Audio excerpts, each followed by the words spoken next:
Hello all, this is Navyashri Gontala. Welcome to my channel Social Stratification. Today I wanted to address an issue which society feels like social stigma, that is PCOS. I listened to different stories of different ladies suffering from PCOS. I observed people are not at all comfortable talking about it.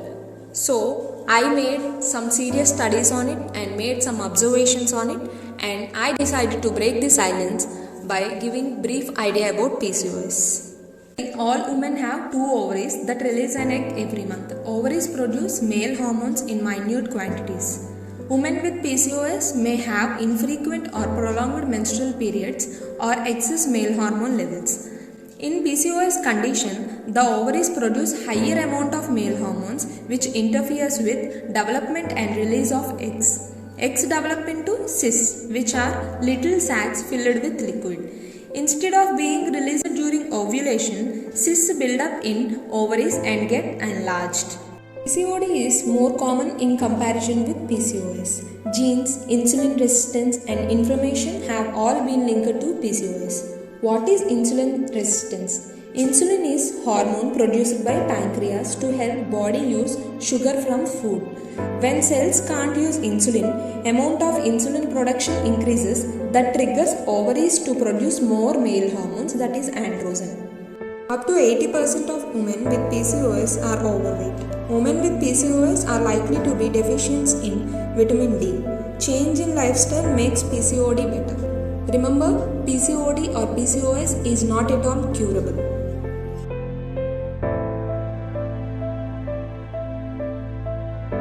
One of the most important tips to treat PCOS is maintaining a healthy diet.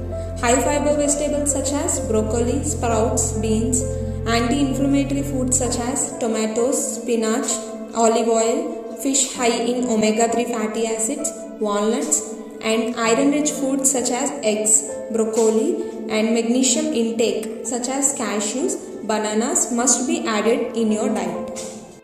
Packaged food, sugar, drinks, caffeine, and food with high carbohydrates and proteins should be strictly avoided.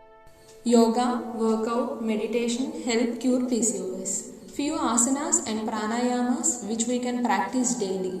Bhadrasana, butterfly pose. This is an effective asana for those who are experiencing PCOS. Butterfly should be practiced coolly and calmly. It helps to open up the pelvic area and promote relaxation.